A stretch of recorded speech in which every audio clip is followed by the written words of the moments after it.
O que é etnomatemática?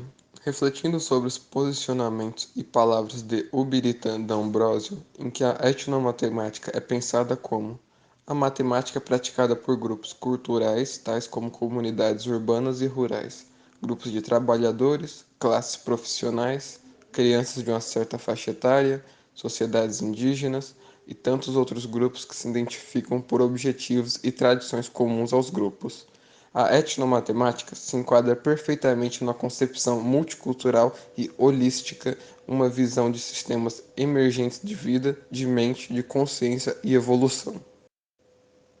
Cada etnia, grupo de pessoas de mesma cultura, mesma língua e etc., possui um modo particular de desenvolver sua ciência.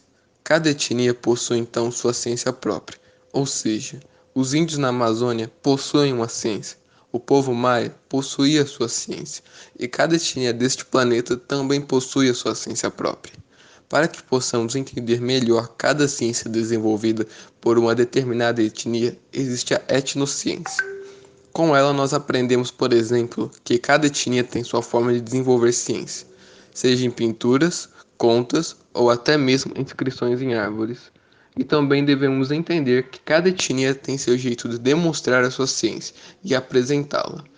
Vamos entrar nessa questão apresentando três etnias: indígena, A etnomatemática e os indígenas brasileiros. Aqui vai alguns exemplos de povos indígenas que usam matemática. A etnia Guarani-Koroa, que tem o seguinte modo de contagem diante de 3 folhas de uma mesma árvore. As pessoas dessas tribos diriam haver ali apenas um objeto. Porém, se adicionarmos a essas 3 folhas uma pedra e um pedaço de pau, elas dirão estar se tratando de 3 objetos. A etnia Curcurus possui um curioso modo de desenhar triângulos. Os homens devem desenhá-los com vértices preenchidos, enquanto as mulheres os desenham sem nenhum preenchimento, como mostra ao lado. Os portugueses colonizadores no século XVI se depararam com muitos conhecimentos matemáticos desenvolvidos pelos povos que moravam às margens do rio Tietê. Esse conhecimento estava muito presente na construção de canoas utilizadas para subirem ou descerem o rio. Esses povos não tinham nenhum tipo de linguagem escrita desenvolvida, porém possuíam um conhecimento matemático incrivelmente surpreendente e desenvolvido. Desde 2008, por lei, a cultura indígena deve ser inserida no currículo da educação básica brasileira. Entretanto, propostas de inclusão fundamentadas na etnomatemática são escassas. O presente trabalho traz uma proposta de recurso didático tecnológico no contexto da etnomatemática chavante, um jogo sobre probabilidade condicional, chamado Adivinhe o Número Chavante. O jogo foi desenvolvido pela plataforma Scratch, concebida pelo MIT para promover a aprendizagem de programação por crianças maiores de 8 anos. O jogo pode ser usado para docentes da educação básica para os alunos conhecerem mais sobre a cultura indígena brasileira e a matemática chavante de forma lúdica, ao mesmo tempo em que estimula o raciocínio lógico quantitativo e introduz um modo informal conceitos de probabilidade condicional.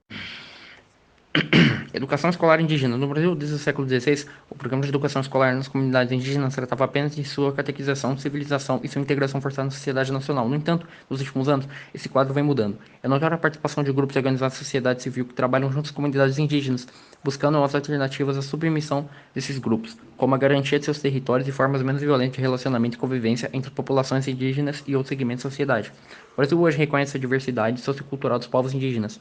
Ela se expressa pela presença de mais de 220 povos indígenas distintos, habitando centenas de aldeias localizadas em praticamente todos os estados da federação. Vivem em 628 terras indígenas descontínuas, totalizando 12,54% do território nacional. Apesar da ampla distribuição, mais de 60% da população indígena está concentrada na região da Amazônia Legal. Ainda que não se tenha dados precisos sobre a população indígena no Brasil, é certo afirmar que eles já foram muito mais numerosos no passado. Estima-se que em 1500 a população indígena estava em torno de 6 milhões de indivíduos, quando da chegada dos primeiros conquistadores, e já chegaram a um patamar populacional bem inferior ao estimado no presente. Na primeira metade do século passado, estima-se que a população indígena teria chegado a 200 mil pessoas. Nos últimos 30 anos, revertendo a curva decrescente da população indígena, tem se registrado um aumento populacional constante, ancorado às melhorias das condições sanitárias e de assistência médica nas aldeias, na proteção e demarcação de territórios indígenas, e no reconhecimento dos direitos dessas populações em manterem suas identidades e especificações culturais, históricas e linguísticas. A população indígena no Brasil está hoje estimada entre 400 e 500 mil índios em terras indígenas. Segundo agências governamentais e não governamentais, não há informações sobre índios urbanizados, embora muitos deles preservem suas 26 línguas e tradições. De acordo com o Censo Populacional do IBGE, realizado em 2000, a população indígena no Brasil seria de 734.131 indivíduos. Esse total é questionado por especialistas, uma vez que o IBGE chegou a ele por meio do quesito cor de pele, e não por meio da autoidentificação étnica.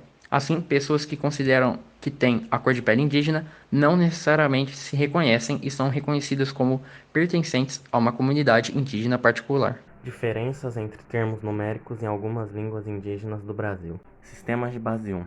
Na língua Campa, tribo Aruac, o cálculo é feito através da correspondência 1 a 1. Por exemplo, uma mãe de 4 filhos não pensa, vou cozinhar 4 ovos para meus filhos. Ela pensa, vou cozinhar um ovo para cada um dos meus filhos.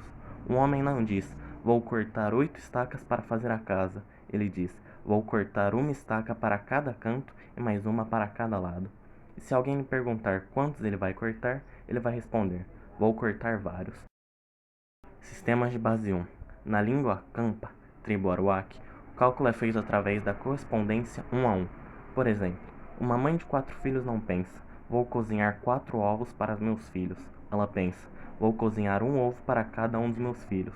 Um homem não diz, vou cortar 8 estacas para fazer a casa. Ele diz, vou cortar uma estaca para cada canto e mais uma para cada lado. E se alguém lhe perguntar quantos ele vai cortar, ele vai responder, bionívoco. Não é necessário uma grande quantidade de termos numéricos. Por isso, nessa língua existem somente 3. Um exemplo disso encontra-se em um dos dialetos da língua, onde os numerais 1, 2 e 3 são Aparo, Apite e Mava. Mesmo tendo apenas 3 termos numéricos, esse povo consegue fazer todos os cálculos necessários referentes ao seu dia a dia, incluindo aqueles de maior complexidade. As línguas Kulina, Tenharim, Nadeb, Sanuma, Piranhã e com certeza muitas outras línguas indígenas do Brasil apresentam este sistema. Sistemas de base 3. Alguns povos podem contar até 9, que é 3, 3, 3. Nesses povos, todos os termos numéricos acima de 2 começam com o numeral 3. Sistemas de base 5. No sistema da língua Munduruku, da tribo Tupi, o número 5 é a base em que são formados os numerais 10, 15 e 20. Sistemas de base 10. Num sistema decimal, os termos numéricos baseiam-se em unidades de 10. No Brasil, a língua Palicur, da tribo Aruac, é a única língua indígena de que temos conhecimento que possui um sistema tradicional decimal. É provável que tal sistema seja encontrado em outras línguas do Brasil, pois existem em países vizinhos. Alguns sistemas decimais, como o do português, apresentam uma palavra distinta para cada numeral até o 10. Daí os termos de 1 a 9 serem combinados com os termos referentes a dezenas para formar todos os outros termos numéricos da língua, como 30, 3 dezenas, 31, 32 e por aí vai. Outros sistemas decimais são quaternários, isto é, só as palavras para 1 a 5 e 10 são distintas, e os numerais de 6 a 9 compõem-se dos mesmos termos utilizados de 1 a 4 acrescentados ao numeral 5. O dialeto Vainila da língua Iaguá, da tribo Peba e Aguã, utiliza esse sistema. Sistemas de base 20. As grandes civilizações indígenas do México utilizavam um sistema de base 20. É provável que os sistemas de base 20 do Brasil provenham da antiga influência destas línguas.